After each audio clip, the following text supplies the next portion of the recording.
Capítulo 4. Os Mandamentos da Graça. Tendo em vista que não se promulga a lei para quem é justo, mas para transgressores e rebeldes, irreverentes e pecadores, ímpios e profanos, parricidas e matricidas e homicidas. 1 Timóteo capítulo 1, versículo 9. Todo homem sabe o que é certo e o que é errado em sua consciência. Ele precisa suprimir a consciência se deseja viver um estilo de vida incoerente com ela. Nunca foi da vontade de Deus que o homem vivesse pela lei. A agenda principal de Deus é que o homem tivesse um relacionamento com ele, baseando na graça. Foi isso que ele fez quando chamou Abraão para fora de sua terra e de sua parentela. Ele não lhe deu nenhum mandamento, mas o chamou para um relacionamento. Abraão é chamado de amigo de Deus. Tiago capítulo 2, versículo 23. Ele se tornou amigo de Deus simplesmente porque creu e não porque cumpriu os mandamentos. A lei foi dada 400 anos depois de Abraão e mesmo assim ele andou com Deus. Recomendo àqueles que pensam que não podemos andar com Deus sem os mandamentos da lei, recomendo que observem como Abraão foi chamado de amigo de Deus. No entanto, mesmo sem a lei, Abraão obedeceu a Deus num nível tão profundo que quase ninguém de nós jamais imaginou. Ele estava disposto a subir ao monte e sacrificar seu filho a Deus. Abraão amava a Deus. Ele era um homem de fé e estava disposto a obedecer até o fim. Tudo isso sem o conhecimento da lei. A razão da lei existir. Quando Deus deu os 10 mandamentos, ele sabia que o homem não seria capaz de obedecer-lhes. Mas o homem não sabia que era incapaz. Dessa forma, Deus teve de dar a lei para mostrar-lhe sua incapacidade de obedecer. Deus não deu a lei para que o homem a cumprisse, mas ela foi dada para que ele conhecesse o pecado por intermédio dela.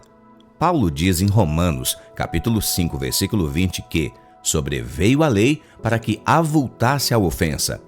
Em Gálatas, capítulo 3, versículo 19, ele pergunta: qual, pois, a razão de ser da lei? Foi adicionada por causa das transgressões. A agenda principal de Deus é a graça, mas a lei foi adicionada por causa das transgressões. O que significa essas transgressões? Em Romanos capítulo 5, versículo 13, Paulo diz que até ao regime da lei havia pecado no mundo, mas o pecado não é levado em conta quando não há lei. Em outras palavras, havia pecado, mas o pecado não era transgressão porque não havia lei. Suponha que você vá a um país onde o limite de velocidade seja de 80 km por hora e você dirige seu carro a 100 por hora. Você transgrediu a lei. Você já era um pecador, mas agora tornou-se um transgressor, porque quebrou uma lei. O pecado estava em nós, mas a lei foi dada para fazer do pecado uma transgressão. Assim, a lei mostra quão pecaminosos nós somos. Mandamentos na graça.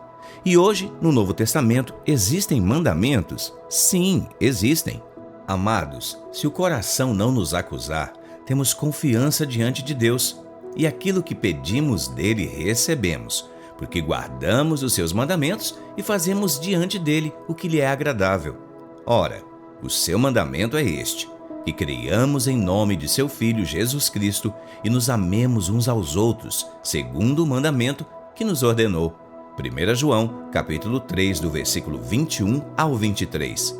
João diz que aquilo que pedimos dele recebemos, porque guardamos os seus mandamentos. Se pararmos nesse ponto, talvez ficássemos confundidos, pensando de que se trata dos mandamentos da lei. Mas ele complementa explicando que o seu mandamento é este: que creiamos em seu nome, seu Filho Jesus Cristo, e nos amemos uns aos outros, segundo o mandamento que nos ordenou. O mandamento que ele nos ordenou foi mencionado pelo próprio João no Evangelho no capítulo 13. Novo mandamento vos dou, que vos ameis uns aos outros, assim como eu vos amei, que também vos amei uns aos outros. Nisto conhecerão que todos sois meus discípulos, se tiverdes amor uns aos outros. João, capítulo 13, versículo 34 e 5. O Senhor disse que era um novo mandamento, não era algo que ele havia pegado dos mandamentos de Moisés. O mandamento da lei era para amar ao próximo como a si mesmo. Muitas vezes ouvi pessoas dizendo: como posso amar o próximo se eu não aprendi a amar a mim mesmo? Sempre achei isso uma bobagem, mas parece ter algum sentido. ainda que a palavra de Deus diga que ninguém jamais odiou a sua própria carne. Efésios capítulo 5, versículo 29. Se formos seguir esse mesmo raciocínio, podemos dizer a respeito do novo mandamento que amaremos uns aos outros à medida que entendermos o quanto Ele nos amou. Se entendemos o quanto Ele nos amou, espontaneamente amaremos nosso irmão. A bênção de Deus está sobre todo o ministro que remove o véu a cada semana, mostrando o amor de Jesus em suas pregações. Eles estão nos ajudando a cumprir o novo mandamento. A explicação de João é muito simples. Nos amamos porque Ele nos amou primeiro. 1 João, capítulo 4, versículo 19. Nosso amor é apenas uma resposta ao amor dele por nós. A revelação do quanto somos amados pelo Senhor é a chave de cumprirmos o seu mandamento. O primeiro mandamento mencionado por João é que creiamos no nome de seu Filho, Jesus Cristo. Diferentemente da lei, o Senhor nos manda crer e não fazer algo. Em que precisamos crer que Deus nos amou de tal maneira que deu seu Filho único para morrer por nós. Quando cremos no nome do Senhor, entendemos que somos amados e dessa forma cumpriremos o outro mandamento. A lei dizia, ame a Deus, mas hoje a graça diz, creia no amor dele por você. Quanto mais você crê, mais cumpre o novo mandamento. E qualquer coisa que você pedir ao Pai, o ouvirá. Permaneça no amor do Senhor.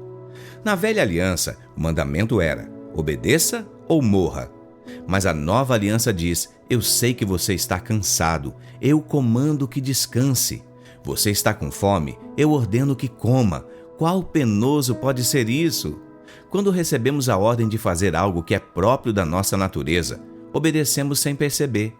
O mandamento da lei é, amarás o Senhor teu Deus de todo o coração, de toda a tua alma e de toda a tua força. Deuteronômio capítulo 6, versículo 5. Mas João define o amor dizendo que nisto consiste o amor, não em que nós tenhamos amado a Deus, mas em que Ele nos amou e enviou o seu Filho como propiciação pelos nossos pecados. 1 João, capítulo 4, versículo 10. Não se trata do quanto amo a Deus, mas do quanto Ele me ama. Lei é eu amar a Deus, mas graça é Deus me amar. João diz em outras palavras que não estamos mais debaixo da lei do amarás a Deus, mas da graça, que diz que Ele de tal maneira nos amou. O mandamento que define a lei passou juntamente com toda a lei. Isso, porém, não significa que não vou amar a Deus. Antes, eu o amarei porque o seu amor por mim me conquistou. Os imperativos de Deus. As Escrituras declaram que o reino de Deus é justiça, paz e alegria no Espírito. Isso significa que o grande sinal de que pregamos o Evangelho corretamente é quando sentimos alegria e paz ao receber a palavra de Deus. Porque o reino de Deus não é comida nem bebida, mas justiça e paz e alegria no Espírito Santo. Romanos capítulo 14, versículo 17. E quanto à justiça? Essa justiça não seria nossas obras de obediência? No Novo Testamento, duas justiças são mencionadas. Em Filipenses capítulo 3, versículo 9, Paulo diz que quer ser achado em Cristo, não tendo justiça própria que procede da lei, mas sim que é mediante a fé em Cristo, aquela que procede de Deus baseada na fé. A justiça que depende de nossa obediência aos mandamentos é a justiça própria, que não depende de Deus, mas a justiça do reino de Deus é a justiça baseada na fé.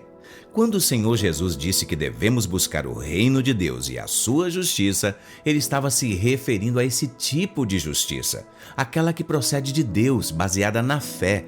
Mateus capítulo 6, versículo 33. Não estamos mais debaixo da lei em forma de ordenanças, fomos libertos da lei. Mas isso significa que não existem mandamentos no Novo Testamento? Certamente eles existem, porém não são como os mandamentos da lei. É como se o Senhor dissesse, ordene ao homem faminto que coma, eu ordeno ao cansado que descanse. No meio teológico, isso é chamado de imperativos. Todavia, antes de enfatizarmos os imperativos, precisamos entender os indicativos. Você certamente deve se lembrar das aulas de gramática. Todo verbo possui um tempo e um modo. O tempo é presente, passado e futuro, mas o modo pode ser indicativo ou imperativo. É claro que existe também o substantivo, mas não vamos falar dele. Os imperativos de Deus são baseados nos seus indicativos. Indicativos nos dizem o que somos, o que temos e o que podemos fazer em Cristo. É somente em função disso que somos capazes de obedecer os imperativos. Porque Cristo nos amou, devemos amar nossa esposa como Ele nos amou. Porque fomos ricamente perdoados, devemos perdoar livremente a quem nos ofende. Porque somos uma nova criação, já não viveremos como os ímpios. Porque o Espírito Santo agora habita em nós, já não usaremos nosso corpo para a impureza e a prostituição. Nossa obediência aos imperativos divinos é apenas uma consequência do poder dos indicativos da cruz. No Velho Testamento, as pessoas obedeciam para se tornarem justas e santas. Hoje, no Novo Testamento, nós já somos feitos justos. Dessa forma, obedecemos porque é assim que os justos vivem. Na lei, as pessoas obedeciam para se tornarem justas. Na graça, nós somos feitos justos e por isso obedecemos. Precisamos crer e confessar que somos feitos justiça de Deus em Cristo. Mandamentos são para ímpios e profanos, mas os justos precisam apenas crer na verdade da palavra de Deus. 1 Timóteo capítulo 1, versículo 9. Tendo em vista que não se promulga a lei para quem é justo, mas para transgressores e rebeldes, irreverentes e pecadores, ímpios e profanos, parricidas e matricidas, homicidas. 1 Timóteo capítulo 1, versículo 9. Não é possível crer na coisa certa e não viver de maneira certa. Sua conduta é sempre o resultado de sua crença. Se vivemos de maneira errada, é porque cremos errado. Evidentemente, o comportamento é importante, mas a ênfase maior deve ser sempre naquilo em que cremos. Os indicativos sempre apontam para Cristo. Quanto mais você contempla Cristo, mais se torna como Ele. Se não ensinarmos os indicativos de nossa união com Cristo, não temos posição para exigir dos irmãos os imperativos de Deus. Em todas as epístolas do Novo Testamento, Paulo começa ensinando o indicativo de nossa posição em Cristo. Isso os mestres chamam de querigma. Somente depois disso, ele expõe os imperativos de Deus, também chamados de didaquê. Toda a epístola paulina é dividida em duas partes, querigma e didaquê. O querigma é a base de praticarmos o didaquê. Sem o querigma, o didaquê é apenas um conjunto de regras comum à maioria das religiões. No Novo Testamento, sempre nos mostra quem somos e então nos exorta a andar de acordo com isso. Fomos ressuscitados com Cristo. Portanto, devemos ter um padrão de vida celestial. Somos membros um dos outros. Por isso, não podemos mentir. Fomos feitos filhos de Deus. Somos da realeza, da família de Deus. Por isso, precisamos ter nobreza em nossos atos. Não podemos ser avarentos e mesquinhos simplesmente porque isso não é nobre, não combina mais conosco. Toda exortação é sempre baseada no que somos, temos e podemos fazer em Cristo. Sem compreender nossa posição e exortação, se torna um tipo de legalismo. Nossa santificação, antes de ser separado de algo, é uma separação para alguém. É possível ser separado do Egito, mas ainda assim morrer no deserto. Santificação é ser separado para Deus. Mas ser separado para Deus significa desfrutar de todos os indicativos de que somos em Cristo. A verdadeira santificação é entender o que somos, temos e podemos fazer nele. Veja, por exemplo, na carta aos Efésios, como Paulo apresenta cada imperativo de Deus. Fale cada um a verdade com o seu próximo, porque somos membros uns dos outros. Efésios capítulo 4, versículo 25. Não fique irado para não dar lugar ao diabo. Efésios capítulo 4, versículo 26. Não entristeça o Espírito de Deus, porque fomos selados por Ele e hoje Ele é a nossa marca. Efésios capítulo 4, versículo 30. Perdoe aos outros, porque você foi ricamente perdoado em Cristo. Efésios capítulo 4, versículo 32. Porque somos filhos de Deus, devemos agora procurá-lo, imitá-lo. Efésios capítulo 5, versículo 1. Ande em amor, porque Cristo nos amou e se entregou por nós. Efésios capítulo 5, versículo 2. Porque já somos santos, devemos rejeitar toda impureza.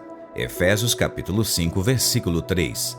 Não somos mais filhos da desobediência, por isso não devemos agir como eles. Efésios capítulo 5, versículo 6. Porque somos luz, devemos andar como filhos da luz. Efésios capítulo 5, versículo 8. Não precisamos nos embriagar com vinho, pois podemos nos encher do Espírito Santo.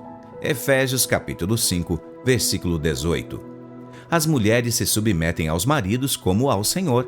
Efésios capítulo 5, versículo 22.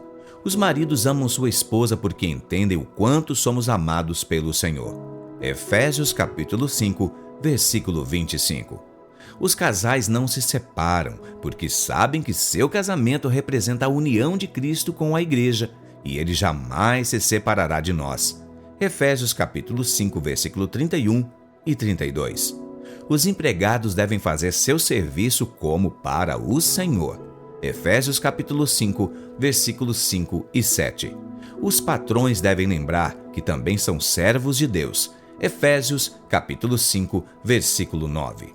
Observe que toda exortação de Paulo é baseada na revelação daquilo que somos em Cristo.